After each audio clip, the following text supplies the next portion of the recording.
god, dude. Oh my... This can't be real. I need to sit down. This can't... Pam, we need to take this to the grave. We cannot tell anybody. This changes literally this changes everything. No, I know. We can never tell. Happy Pride Month! Woo. Welcome to Put It Up Front. This is a fighting game community video, and the fighting game community does consist mostly of boys. So when I make a video like this, I want to make sure it's for those little boys. Okay, don't say little boys. I want to make sure it appeals to both those funny boys as well as all the little goobers, all the rest of them. You may notice there's no funny demon girl. It's just me. I just want to have this conversation. If you came from one of my other silly funny videos, sorry. There's not going to be a ton of humor, but I'll throw in little jabs. I'll throw in little bits and goofs and gags for you, just to make sure I'm keeping those ADHD goobers watching, you know? Gotta flash stuff on screen.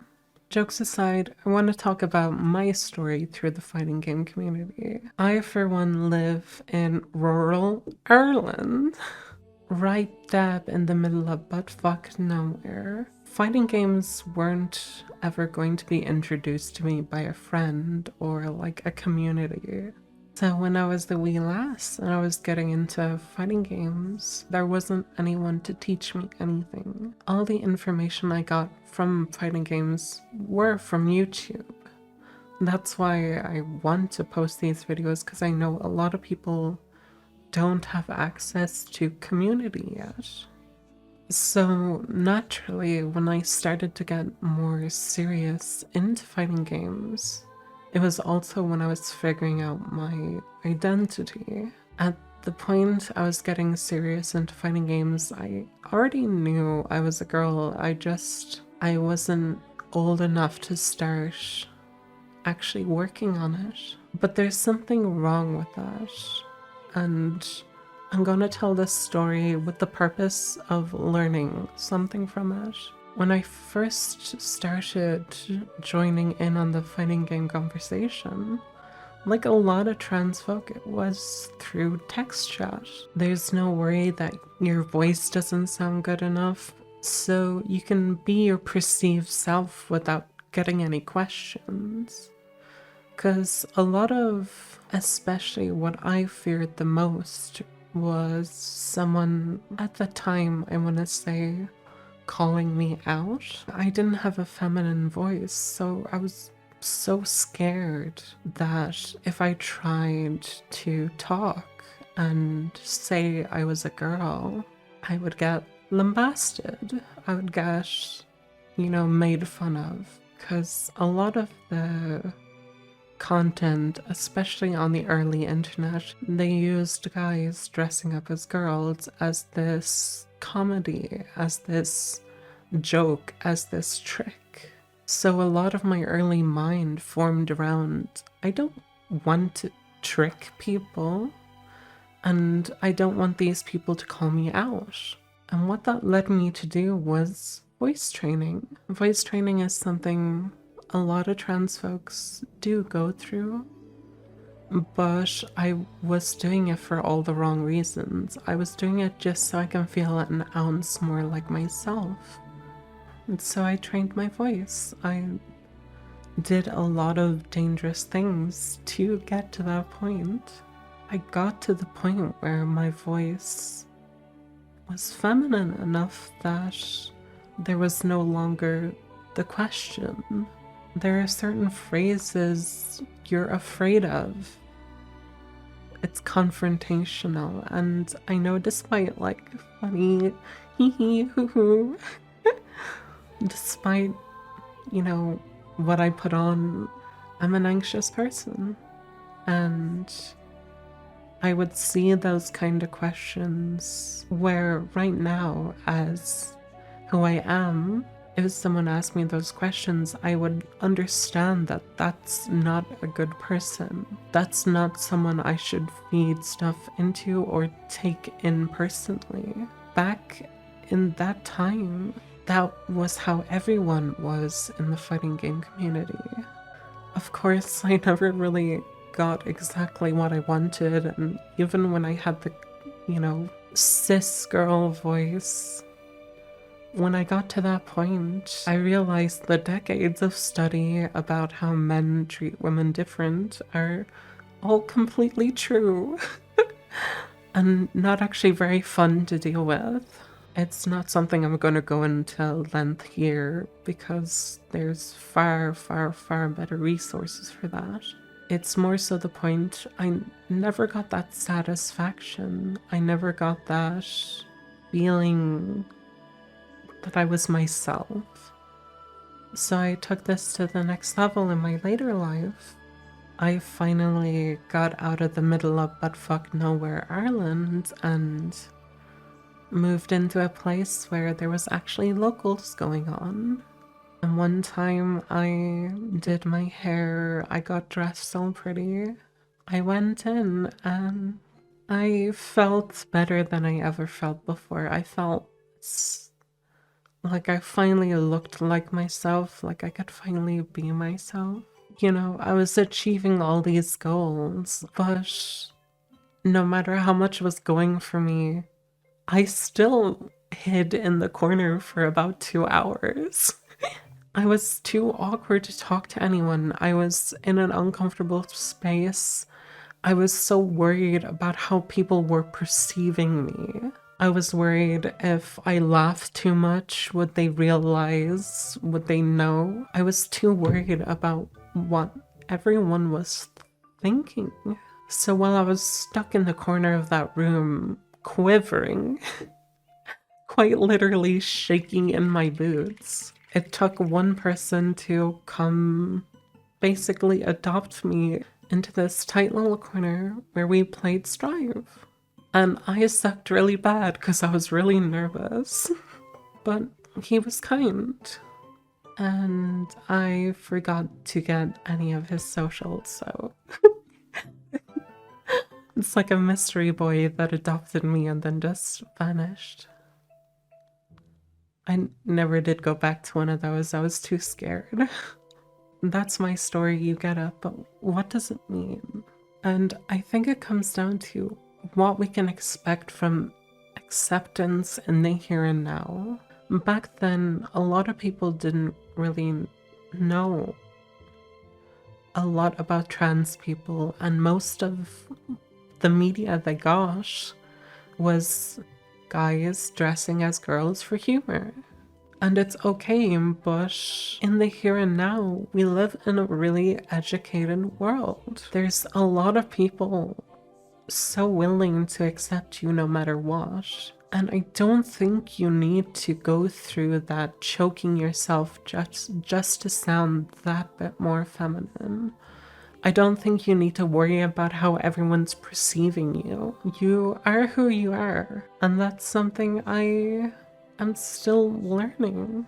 It's hard to accept that people just accept you, but as the space, as the fighting game community in general becomes more accepting, it's getting people like me out of their shells. It's getting people to just be comfortable being who they are.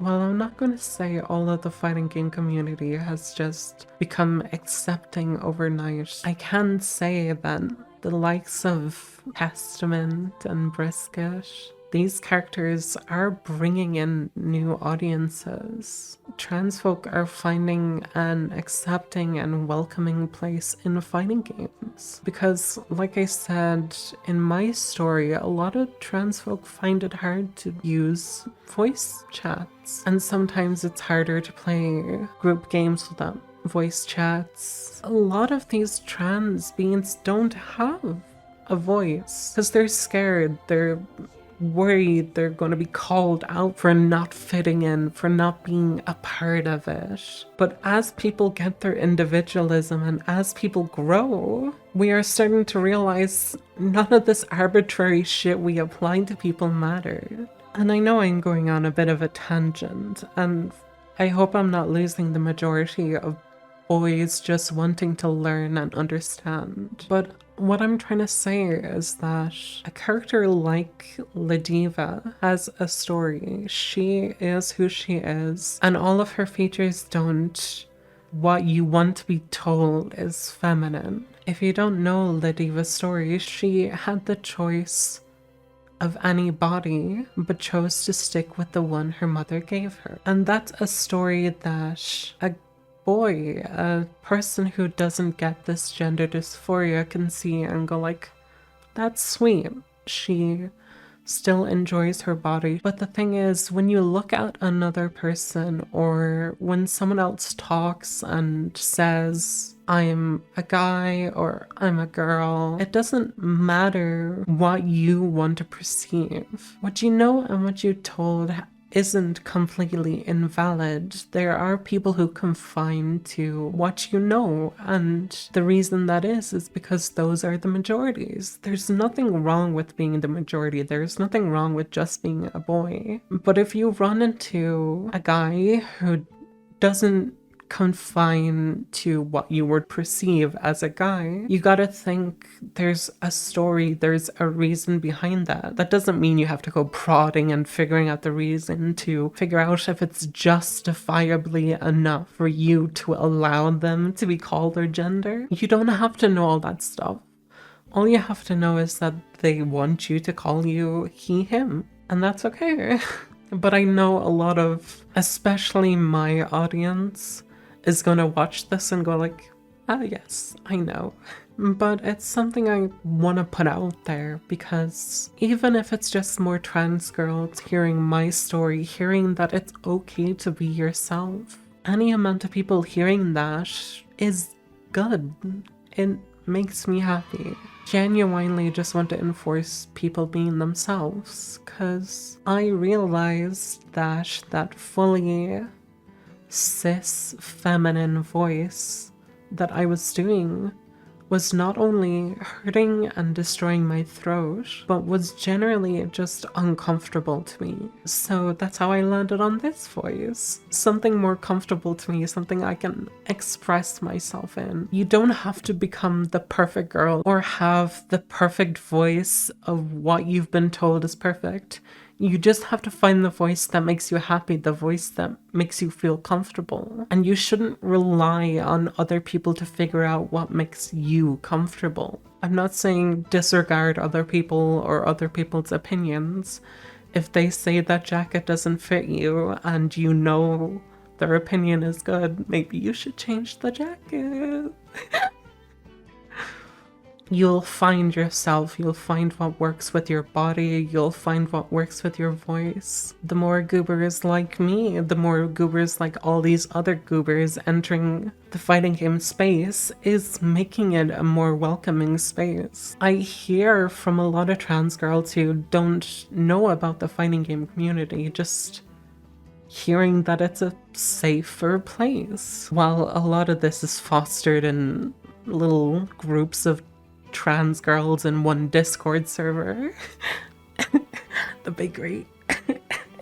In general, acceptance around trans people, especially in online spaces, is becoming more welcoming. You can find a ton of Discord servers that have pronouns, that have full customization of how you want to present to people. And if you're not happy with your voice, there's text chats, but I encourage you to just talk to people, to interact with people, because I'm seeing that growth.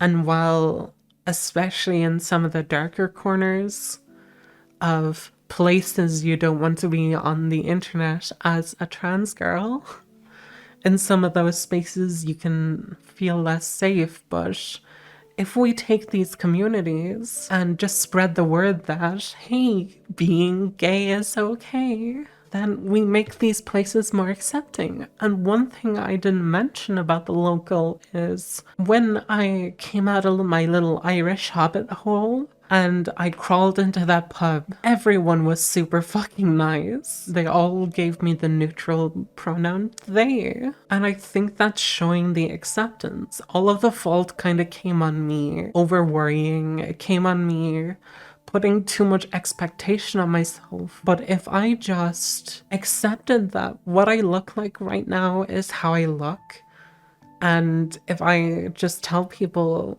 what I want to be called, they're going to call me that. So a lot of the time it just comes down to confidence. Once you get the confidence in yourself, you can enter these spaces, you can go to locals. We're seeing a lot more trans people just in general in the fighting game space. Especially in the higher levels, we have trans icons in not only the games, but the high level of tournament. And then you have little goobers like me on the internet.